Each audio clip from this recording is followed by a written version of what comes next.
Many gardeners have experienced the slow collapse of a shade plant, buying a lush specimen only to watch it turn mushy and brown. We often blame the plant, but the real culprit is usually the nursery tag. A full shade label identifies light, ignoring the critical factors of soil architecture and root competition. Mapping input against actual results, planting in unamended soil is low effort, low impact.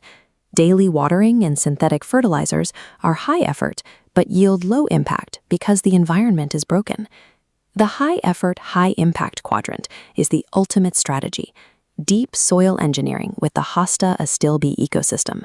These two plants are an ecological match, having co-evolved in East Asian forest understories, adapting to filtered light and nutrient-dense decomposing leaf litter.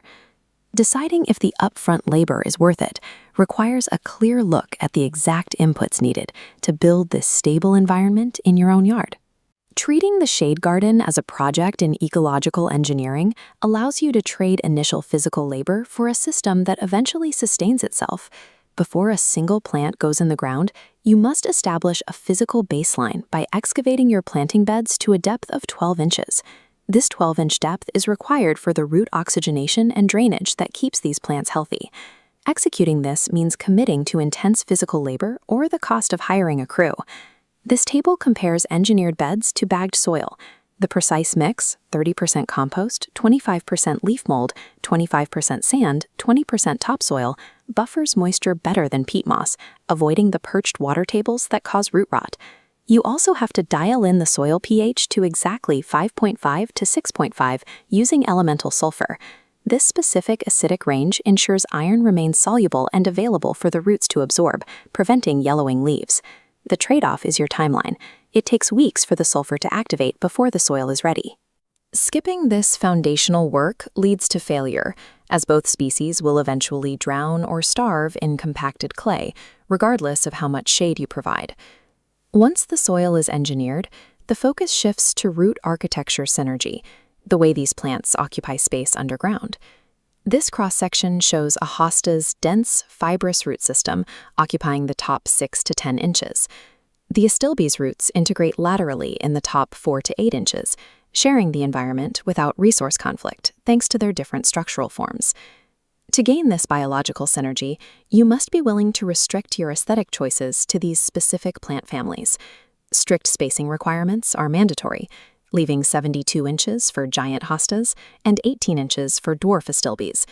While this spacing ensures the airflow needed to prevent fungal diseases like anthracnose, it requires you to accept a sparse, empty-looking garden for the first 2 years. Designing for mature dimensions creates a self-insulating microclimate that naturally suppresses weeds and resists disease as the plants fill in. Ongoing maintenance starts with a strict watering cadence. Deliver 1 inch of water in a single session only when the top 2 inches of soil are dry. Deep, infrequent irrigation forces roots to stretch further into the soil, building long-term drought resilience. This requires you to abandon automated daily sprinklers and either install a drip irrigation system or get comfortable manually probing the soil. For pest defense, using abrasive mulches like coarse pine needles or crushed oyster shells will naturally deter slugs from the hosta leaves. Choosing this strategy means giving up the dark, shredded wood mulch aesthetic that many gardeners prefer.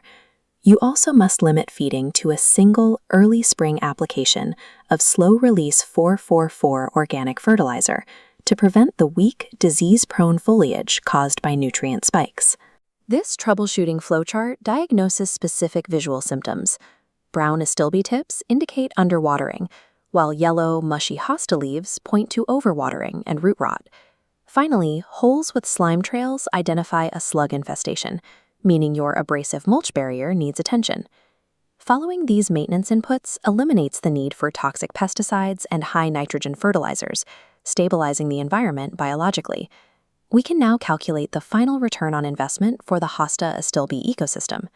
Research has shown that these specific pairings can result in a 22. For the aesthetic optimizer, if you are willing to endure a visually sparse garden in year 1 to respect spacing rules, you will gain a magazine-quality layered display. For the ecological gardener, executing the strict soil chemistry and drip irrigation plans creates a zero-competition environment that effectively maintains itself for decades. Success depends on matching your willingness to do the foundational engineering with the specific long-term ecosystem you want to maintain.